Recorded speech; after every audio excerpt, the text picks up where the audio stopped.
안녕하세요. 내 가족에게 하지 않을 치료는 여러분들에게도 하지 않는 치과의사 이태훈입니다. 제가 이렇게 쭉 치과를 운영하다 보면 많은 분들께서 잇몸에 아니면 그 잇몸 주위에 고름주머니가 생겼는데 혹은 이렇게 농이 나오는데 이게 왜 그런 거예요? 이렇게 하면서 많이 찾아주십니다. 흔히 이렇게 잇몸 고름주머니라고 하는 그 치은 농양, 그러니까 잇몸에 있는 농, 고름이라고 하죠. 이것은 잇몸이 부어서 살짝 누르면 고름이 나오거나 통증을 느끼실 수가 있어요. 잠을 잘 못 자거나 시험 기간이라거나 아니면 극심한 스트레스를 받고 있을 때, 이럴 때 갑자기 생겼다가 없어지기도 하고, 또 그냥 있긴 있는데 그렇게 불편하지 않아서 일상생활 하시는 분들도 있습니다. 그럼 이게 생기는 원인이 도대체 뭘까요? 오늘은 이 고름주머니가 생기는 이유와 원인, 그리고 어떻게 대처해야 되는지, 이런 것들을 좀 자세히 알아보겠습니다. 단도직입적으로 두 가지식으로 말씀드리자면, 이렇게 잇몸 고름주머니가 생기는 이유는 바로 세균 때문입니다. 이 세균이 우리 구강 내, 그러니까 입 속에는 수많은 세균과 곰팡이도 있고 여러 가지 미생물들이 살고 있는데, 이 세균이 감염을 일으키고, 이 세균들이 이 치주 포켓, 그러니까 잇몸과 치아 사이에 있는 작은 틈, 그쪽으로 침투하게 되면 염증을 일으킬 수가 있고, 그 결과로 고름이 생길 수가 있습니다. 이러한 그 치주 포켓의 염증, 즉 잇몸 주머니를 유발시키기 좋은 조건이 세 가지가 있는데, 그것은 첫 번째, 원래부터 치주 질환이 좀 있으신 경우나, 두 번째, 양치 습관이 좋지 않거나, 세 번째, 스케일링 한 지가 너무 오래돼서 치석이 많이 쌓인 경우일 수가 있습니다. 이러한 경우에는 세균이 번식하기 좋은 환경이 만들어져서 아무래도 치주 포켓에 염증이 생겨서 잇몸이 이렇게 부어올 수가 있죠. 이 치주 질환에 대해서 조금 더 알아보자면, 잇몸과 잇몸뼈에 대해서 좀 이해하실 필요가 있습니다. 건강한 잇몸과 잇몸뼈는 치아를 단단하게 이렇게 지탱해주지만, 치주 질환이 생기면 잇몸과 치아 사이에 있는 그 틈, 열구라고 하는데요. 그 열구가 더욱더 깊어집니다. 깊어지고 넓어지고, 그렇게 되면 이 공간에 세균이 침투해서 치석도 쌓이고 염증이 생겨서 부풀어 올 수가 있어요. 그럼 이게 왜 생겼을까요? 아까 말씀드렸다시피 그 조건들 하에서 너무 관리가 안 됐기 때문이에요. 치석 관리가 안 돼서 치석을 떼주지 않으면 거기에 지속적으로 쌓이게 돼서 거기서 세균이 살면서 산을 방출시키게 됩니다.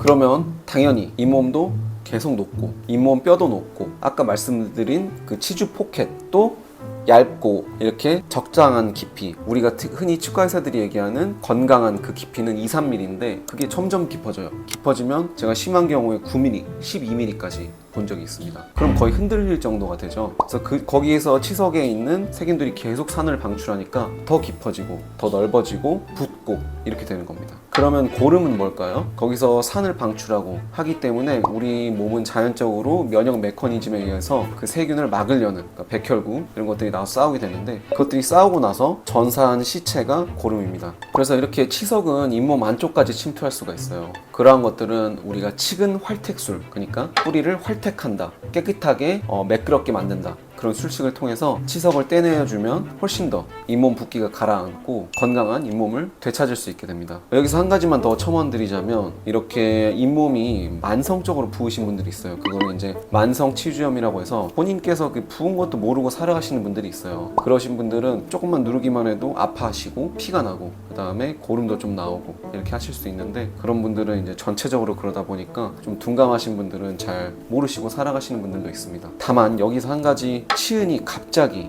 크게 붓거나, 그러니까 전체적으로 아니라 일정 부분이 갑자기 붓거나 이랬다면 그것은 급성일 수 있습니다. 급성 치은염으로서 거기만 유독 산을 방출하는 세균이 많이 쌓여서 그쪽 부위만 부어 있을 수 있어요. 그러면 그 부위만 마취하고 이렇게 깨끗하게 긁어내서 치료하고 항생제 처방을 하면은 바로 가라앉는 경험을 하실 수 있습니다. 이렇게 잇몸이 갑자기 전체적으로 부을 수가 있어요. 나는 평소에 관리도 잘하고 치석 제거도 주기적으로 했는데, 그렇다면은 전신적인 문제가 있을 수 있습니다. 일례로 임산부 같은 경우에는 호르몬 변화로 인해서 잇몸이 전체적으로 부을 수 있습니다. 그러면 와서 빨리 이렇게 클리닝, 청소해 주시고 주기적으로 계속 관리를 해주시면은 그런 붓는 증상을 훨씬 완화시킬 수 있고, 나는 평소에 관리도 잘하는데 전체적으로 붓는다면 약물을 의심해 볼 수도 있습니다. 면역 억제제, 그러니까 사이클로스포린이나 아니면 뇌전증 치료제, 이렇게 니페디핀 같은 약물로 인해서 잇몸이 전체적으로 부을 수가 있어요. 이것을 영어로는 strawberry gingivitis 이렇게 얘기합니다. 산딸기처럼 오돌토돌하게 나타난다면 그런 약물 부작용일 수 있습니다. 그리고 마지막으로 전체적으로 갑자기 이렇게 심하게 붓는다, 잇몸 잇몸이 국내에서 그럴 확률은 굉장히 낮지만 아직까지는 낮지만 한국말로 직역하자면 급성, 괴사성, 궤양성 치은염일 수가 있어요. ANUG라고 하는데 그게 뭐냐면 acute, necrotizing, ulcerative gingivitis. 급성으로 붓고 괴사, 줍고 궤양이 생깁니다. 아래로 패예요, 잇몸이. 그 다음에 치은염, gingivitis. 그러니까 이게 전체적으로 붓는데 HIV, 그러니까 에이즈 바이러스의 감염이 원인일 수가 있습니다. 그래서 이렇게 구강 내에서 발생하는 여러 symptom, 그러니까 사인들, 증상들로 이렇게 전신 질환까지 의심해 볼 수 있는 것이죠. 잇몸이 붓고 고름이 나온다는 것에서 여러 가지를 얘기해봤는데 아무래도 더 얘기할 게 있지만 잇몸 붓는 거 그리고 고름 나오는 건 여기까지 하고, 그러면은 여태까지는 우리가 치주 질환으로 인해서 생기는 염증만, 고름만 얘기했었는데, 그러면 그거 빼고는 다른 원인이 없는 걸까요? 물론 그게 가장 흔하지만 가장 흔하다고 말할 수도 없겠네요. 왜냐면 제가 이렇게 임상을 해보면 잇몸 자체, 그러니까 제가 말씀드린 아까 치주 포켓 근처가 부어오르는 잇몸과, 항상 제가 얘기하는 그 잇몸과 치아 사이 그쪽이 이렇게 부어오르면 치주성, 치은염, 그러니까 잇몸 질환일 겁니다. 근데 이제 여기가 아니라 치아가 여기라면 요쪽 끝에 고름주머니가 생겨서 계속 노란색 고름이 나옵니다. 굉장히 심한 통증이 있습니다 라고 말씀하시는 분들은 이것은 잇몸병이 아니에요. 이것은 충치로 인해서 잇몸뼈에 구멍이 뚫려서 이렇게 고름이 나오게 되는 걸 수도 있습니다. 그래서 두 번째로는 우리가 뭐 뻔하죠. 항상 얘기하는 충치로 인해서 그 고름 주머니가 생겼을 수도 있어요. 우리 몸에 가장 단단한, 그 뼈보다 더 단단한 게 치아 최외곽층 에나멜층인데, 그 안에는 상아질도 있고 신경관도 있습니다. 그 신경관만 있는 게 아니라 혈관도 있는데, 거기가 감염이 되면 뿌리 끝까지 이렇게 연결이 돼서 뿌리 끝에 이렇게 염증이 생기게 돼요. 뿌리 끝에 염증이 생기게 되면 그 염증은 갈 곳이 없어서 계속 크게 퍼지게 되고, 결국에는 길 잃은 갈 곳 없는 그 염증이 제일 약한 부분으로 길을 뚫게 되겠죠. 그럼 그게 어딜까요? 그러니까 볼 쪽 잇몸으로 길을 내서 그 고름을 배농하게 됩니다. 이게 우리 몸의 시스템인데, 그렇게 된다면 이거는 충치 때문에 생긴 고름 주머니가 되겠죠. 그래서 갈 곳이 없어서 엄청 아파서 오시거나, 아니면 그렇게 고름 주머니가 생기면 오히려 안 아파하시는 경우가 있어요.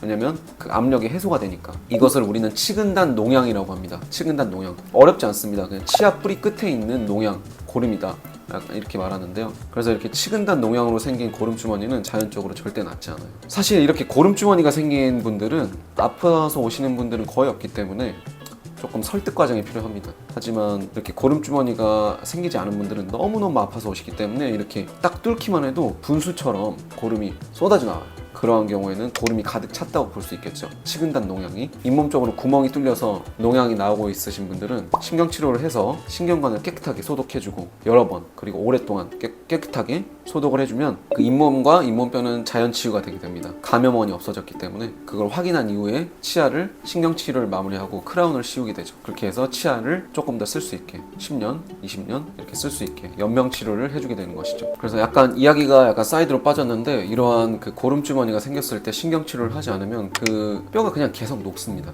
계속 녹고 배농되고 고름이 그냥 계속 나온 상태, 만성 염증 상태인 거죠. 그래서 이러한 경우에 치아를 신경치료해서 살려보려고 하는 것인데, 이것을 요새 워낙 이상한 정보가 많이 퍼져서 이것을 신경치료를 치아를 죽인다 라는 식의 유언비어가 퍼져서 많이 돌아다니는 것은 조금 어불성설이죠. 논리적 모순이죠. 왜냐면 이렇게 해서라도 치아를 조금 더 쓸 수 있도록 살려보려고 하는 거니까요. 하지만 여기서 한 가지 마지막으로, 이미 신경치료가 된 치아 끝에서 고름이 생겨서 이렇게 볼 쪽으로 배농이 되고 있다면 그것은 더 이상 치료할 수 있는 방법, 그러니까 치아를 연명치료해서 살릴 수 있는 방법은 없고 발치하고 임플란트를 해야 될 수가 있습니다. 물론 여기서 재신경치료를 시도해 볼 수도 있지만, 그런 식으로 만성이 된 경우에는 그렇게까지 결과가 좋지 못했던 것 같아요. 아무래도 시도를 해볼 수는 있겠지만 그거는 각자 치과의사의 판단하에 무엇이 더 환자분에게 좋을지, 이 치료를 해서 예지성, 그러니까 우리가 어느 정도 기대할 수 있는 아웃컴, 결과가 나오는지 이것을 적절히 판단을 해서 환자분 덜 고생시키고 비용적으로도 덜 부담되는 방식으로 가는 게 저는 가장 좋다고 생각합니다. 그리고 최근 들어서 이미 신경치료한 치아 뿌리 끝에 염증이 크게 생겨서 정말 커져서 극심한 통증으로 내원하신 분들이 요새 좀 많은 것 같아요. 그러신 분들은 지체 없이 발치를 하고 깨끗하게 긁어내고 전부 소독을 하고 그 안을 고름을 다 빼낸 다음에 정말 오랫동안 6개월 정도 기다렸다가 임플란트를 심으면 거의 유일한 치료 방법이지 않을까 이렇게 생각해 봅니다. 그리고 마지막으로 한 가지만 더 첨언하자면 고름이 바깥쪽으로 나오는 게 좋을 수도 있어요. 왜냐면 아까 말씀드렸다시피 못 나오고 갇혀 있으면 그 압력이 해소가 안 됩니다. 치통이 왜 그렇게 아프냐면 우리 몸은 여러 몸에서 염증이 생겼을 때 국소적인 부위에서 염증이 생기면 여기는 붓죠. 붓고 빨갛고 뜨거워지고 백혈구랑 세균이 싸우고 있다는 뜻이죠. 5가지 사인이 있습니다. 그래서 붓기, 그다음에 빨갛고 뜨거워지고, 제가 지금도 말씀드리고 있다시피 붓는다고 했죠. 염증이 이렇게 부어요. 근데 치아는 부을 수가 있을까요? 붓지를 못해요. 왜냐면 그 최외곽층인 에나멜, 상아질이 굉장히 단단한 구조이기 때문에 이 압력을 해소시키지 못하고 이렇게 꽉 잡고 있습니다. 붓고 있는 압력 그 자체가 신경을 엄청 누르겠죠. 그래서 그렇게 치통이 고통스러운 거예요. 그래서 이 염증이 나가지 못하고 잇몸뼈 내에서 이렇게 쌓여 있다면 이게 진짜 극심한 통증을 유발하게 됩니다. 그래서 차라리 이렇게 배농돼서 고름이 나오고 있는 상태가 통증은 오히려 덜 할 수 있는 방법이란 것이죠. 또 여기서 더 한 발짝 더 나가자면 고름이 그렇게 계속 커지면 계속 암이 커지는 것처럼 주변 조직을 다 녹여요. 녹이면서 커지기 때문에 굉장히 위험해질 수가 있습니다. 그러면 이제 여기 지나가는 굉장히 중요한 하치조 신경, 하 아래에 있는 치조, 잇몸뼈에 있는 신경을 침범하면 신경 마비가 올 수가 있죠. 그 전에 그래서 빨리 처치를 해주는 게 굉장히 중요합니다. 너무 만성으로 가신 분들은 얇은 막이 이렇게 싸버립니다. 그 염증 물질을. 그래서 그냥 그대로 있어요. 계속. 그래서 이거는 모르고 사시는 분들이 많은데 뭐 이건 정상적인 구조는 아니죠. 그만큼 뼈가 높고 그 공간은 그냥 염증이 쌓여 있는 거죠. 이렇게. 그것도 제거해 주는 게 좋습니다. 오늘은 이렇게 잇몸에 고름 주머니가 왜 생기는지, 그리고 그거에 대해서 어떻게 해결하면 되는지에 대해서 알아보았는데요. 더 궁금하신 점 있으시면 댓글이나 네이버 톡톡으로 문의 주시면 답변 드리겠습니다. 감사합니다.